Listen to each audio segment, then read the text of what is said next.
Welcome back to FNR. Your time is 8:34. Well, Christmas and the holidays are one of the times of the year that we're all on our best behavior. But manners are one of the things in society that seem harder and harder to come by, which means it's the perfect time of the year for a refresher for the kids and, yes, the grown-ups. Joining me for that is Aimee Symington of SuccessfulKidsInc.com. It's a mouthful.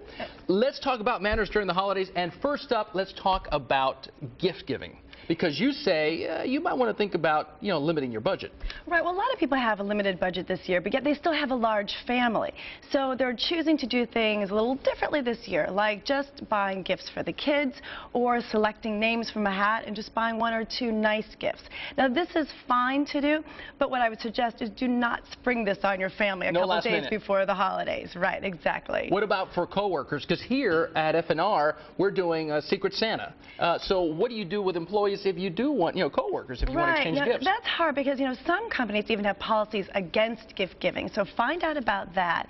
But I would try not to do a personal gift like a knit sweater or the nose hair trimmer for your boss. We were talking about that earlier. Do something that's generic, like a gift card to their favorite restaurant or a coffee shop. Yeah, you got to find out more of your colleagues as to what they like. Right, exactly. All right, you say and write thanks, holiday manners for children. What do you mean by that? Absolutely. I mean, that, one of the stresses for parents is when that moment when their child opens up a gift and they look at it and they say, I already have this, or I want a Nintendo, or I hate purple, something like that. Exactly. Yeah. So really work with your children now to help them to learn to say, thank you so much for the gift, and look the person in the eye and smile. And also, the art of writing thank you notes is still alive and well, and we really need to, ourselves included, make sure that we write a handwritten thank you note and not just send off something in an email. And you say put electronics away. What do you mean by that? I mean this for children and I mean this for adults. Is that just because you have...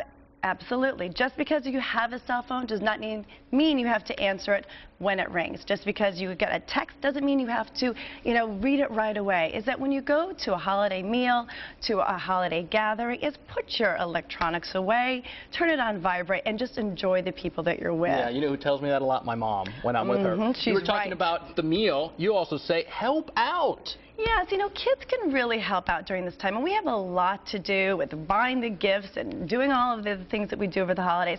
Get the kids involved, have them help out. It's a good responsibility for them, but it's also a good family thing that they can do. You also say shake hands. Shake hands. Shake hands. Look people in the eye.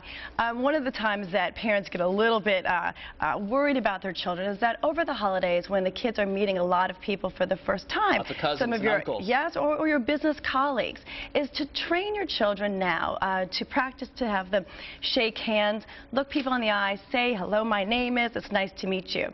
A couple of tips that I find help kids is that when they learn about the history of why we actually shake hands, and do you know what that is? No, why? It's that a long time ago is that when you would greet somebody for the first time, you need to show them you weren't holding a weapon. Oh. You'd show me. Be honest. And then we would grasp hands like that, and then once we did, we could talk. We're not going to kill each other. Speaking of that, by the way, history. I would love for you to share the history of why no elbows on the table and why the knife inside instead of outside. Yeah, exactly. Well, at the table, we're always telling our kids, get your elbows off the table. Yeah. But the reason for that is not because of germs or because it just is rude. The reason that it goes back to is in the Middle Ages is that people used to sit at long tables on benches.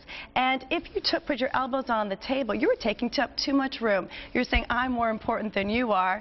And that was just rude. So for some reason, even though we have chairs, we still go by that etiquette today. And we don't want to be rude during the holidays. Thank you so much, Aimee. Really appreciate it. We'll, of course, check back with you because I'm sure there are ways to be also properly etiquette in the new year. Absolutely. All right. Thank you very much. Happy holidays.